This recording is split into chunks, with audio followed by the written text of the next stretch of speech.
Hello, I think I know a lot of you people anyway, but I'm Ian and I go by the title, the Cultivating Curmudgeon.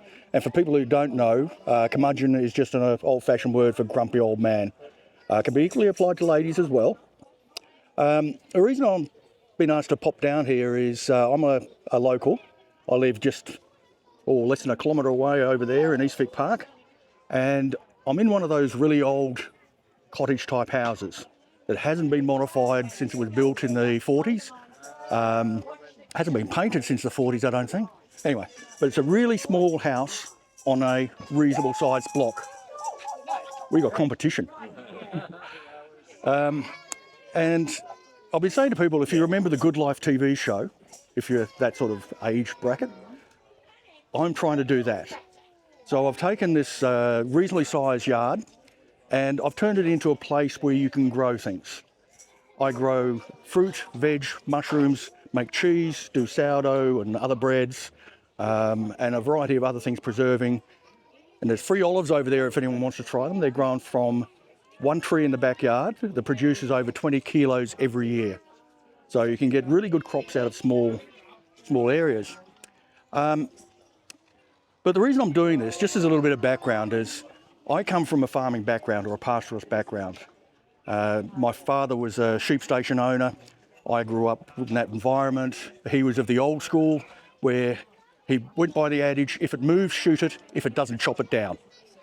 And I enjoyed that so much I joined the army at 14. So escaped the old farm life, ended up working at a university as a professor, and have now decided the grey beard has taken over and I'm retiring in the not too distant future. So I wanted something to do that will stop me going even more insane than I already am. And I thought, well, I've done teaching for 30 years and I know the best way to learn anything is to have to teach it. And I like gardening and I'm learning about gardening all the time. So I'm going to start a YouTube channel that's going to show my evolvement as a gardener, from a disastrous person who killed everything to someone who can actually start producing a reasonable amount of food.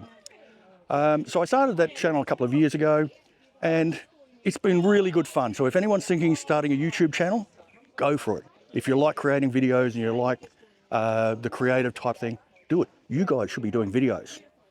Yeah, good. Excellent. So it's a great thing to do.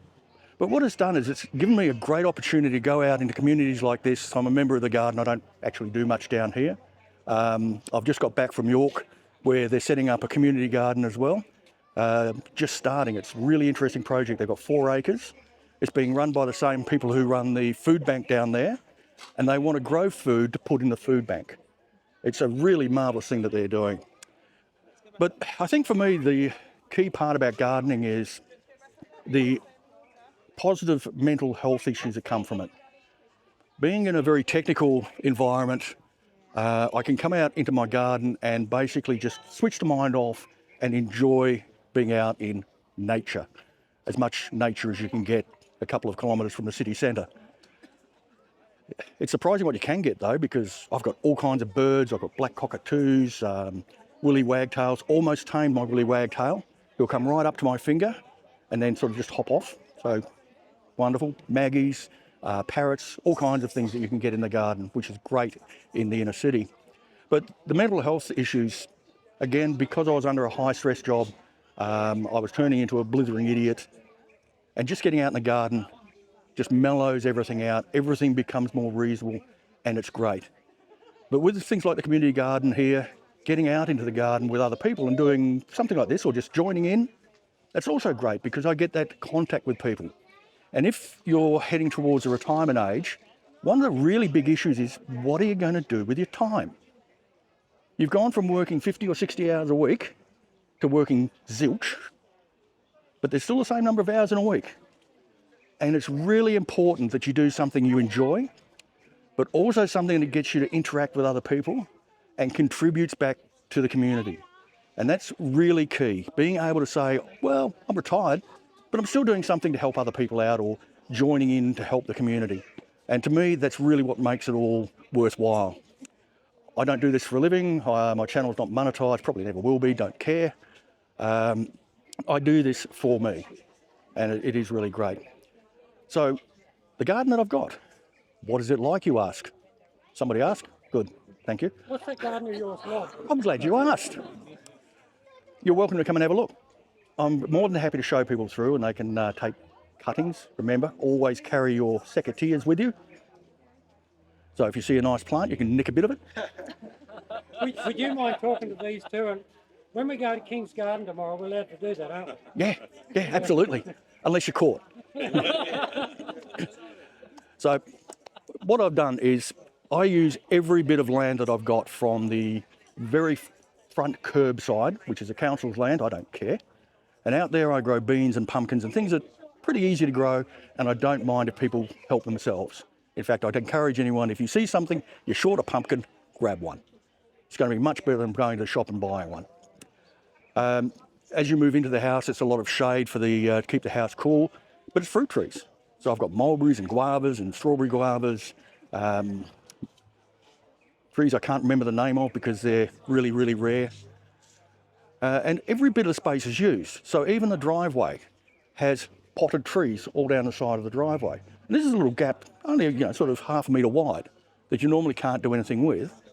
And yet I've got my quince trees, lime trees, kaffir lime, old man saltbush, a whole bunch of trees, ruby saltbush, growing down that side. Out the back, as you walk down what's meant to be a driveway, that's my rare tree area. And I'm not even going to try and remember what these things are because I butcher the names, but they're subtropical, very rare trees, and also the vines that grow up the fence.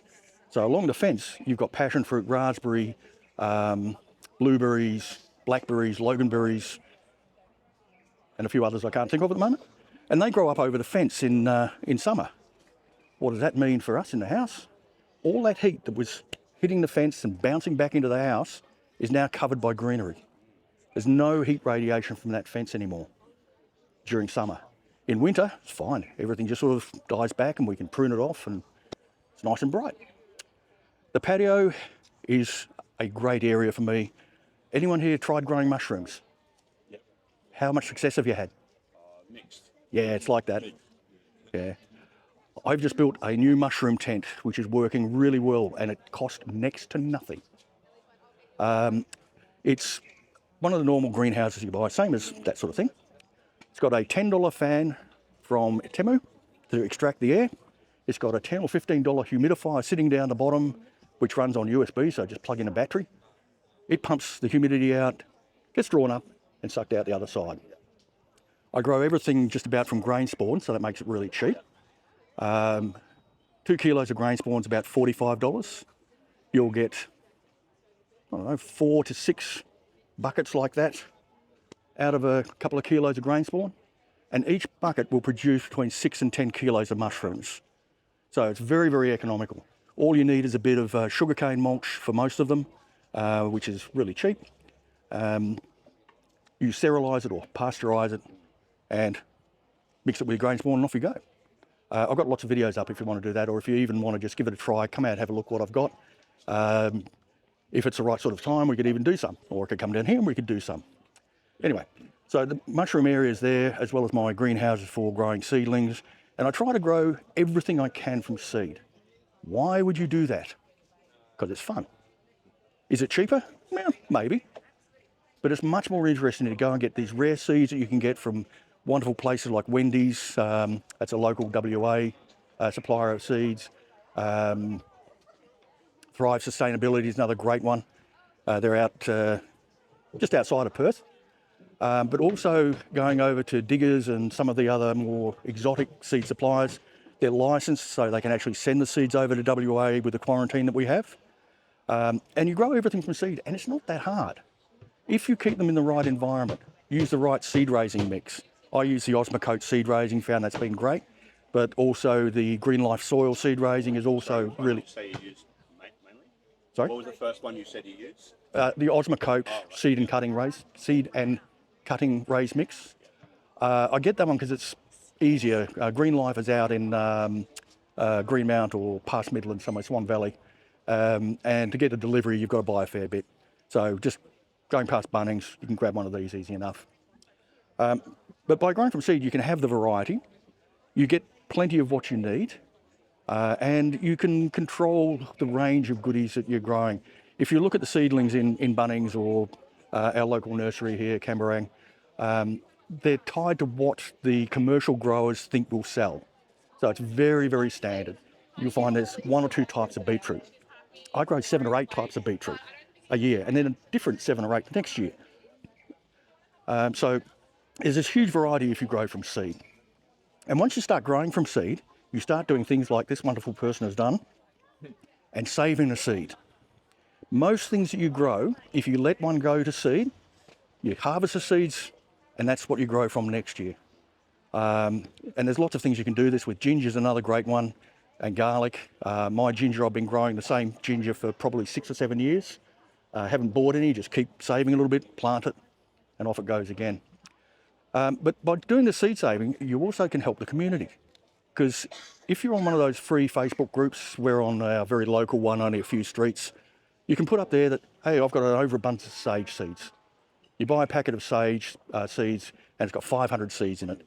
Do you want 500 sage plants? No. So you can start sharing them around the community as well. I've given a whole heap of seeds away that were surplus to what I needed, and in return I get a whole heap of seeds back from other people. And that's a great community thing you can do, and you start to get a great variety. One of the best things about doing your seed saving and interchanging it between your community is the seeds that you're saving are the ones that grew really well in your location last year and are starting to adapt to the conditions. So your local seeds are actually better than your commercial seeds because they're used to the environment. They've been successful in that environment. And that really helps as well. When you start to head further out of my yard, I've got a little square of lawn, which is there for my dog's business. Luckily, he's not a terribly active dog, so he doesn't need much running around, but I don't want lawn. So I'm slowly creeping in and I'm putting more and more raised beds across the lawn so I can grow more stuff. But the interesting one is just up the side where we used to have a dog run. And it was just a patch of this horrible sand that we have in Vic Park, waterproof, no nourishment, absolutely awful. And along there, next to some raised beds, I planted banana trees. And you may think bananas won't grow terribly well in Perth, but they do. Up the back is a black sapota tree, another subtropical fruit tree. And then down the neighbour's fence are pawpaws. And down the middle are mangoes, blueberries, and a few other bits and pieces. And what this has done is I've got this really tall canopy of sapota, banana, and pawpaws and other trees shading that bit of dirt. In that bit of dirt, I've improved the soil through using a few raised beds and growing things like tamarillos and other subtropical fruit under this canopy. So I've created a little microclimate for subtropical plants. And you go out there in a stinking hot midsummer's day and it's cooler and steamy and perfect for growing those sort of things. And bananas just go absolutely crazy. Keep the food and water up to them, that's all good. But this microclimate has turned out really, really well for growing the subtropicals. And subtropical fruit, that's where you get the really interesting stuff. Again, I can't pronounce most of them, so I'm not even going to try. But we've got those star fruits and all kinds of things, lychees growing around there as well. So that's great. Up the very back, I've got another few trees, olives over there that we're growing. That's a Saragola olive, which is called the giant of olives. And it is really, really nice. You might find those ones a little bit salty because they're for long-term storage. But if you just decant them and marinate them or put them with some water for a little while, they'll come good. But please try them out. 20 kilos from one tree, and I've got a Kalamata as well, is kind of productive. So we don't buy olives ever. We've got plenty, and I give lots of them away as well. And then there's the fruit and veg bit, which is 4 or 5 raised beds where we grow the lettuce and the carrots and the beetroot and other things. With growing this amount, you quite often end up with a bit of a surplus as well, sometimes. Or you'll end up with too much of one thing and not enough of another. So I also do a lot of preserving, and that on its own is really interesting. Fermented food, I thought, yuck. Letting fresh veggies go off, that'd be terrible. It's not, it's absolutely wonderful. And I make what I call curmudgeon kimchi, which tastes like kimchi, but it's not red. And everything I put in there is grown at home. It's ginger, garlic, wombok or Chinese cabbage, and daikon radish. And daikon radish are wonderful for different forms of pickling and preserving.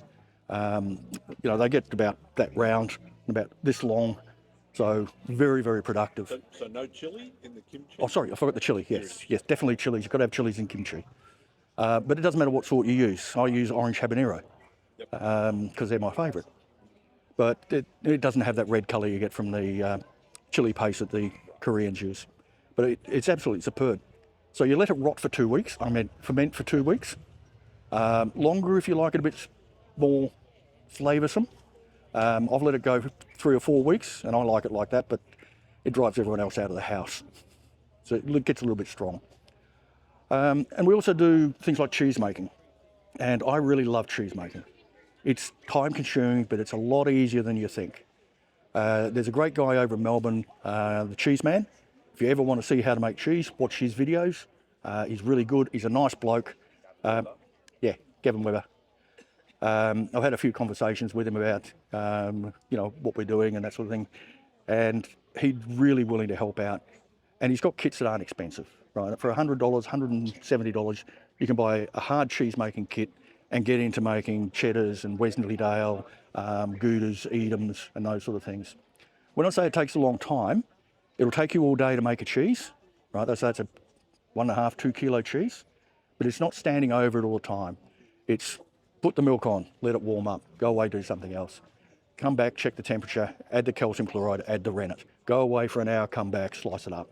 So it's not everything that you're doing, but it sort of ties you to the kitchen for a day, which, it's okay.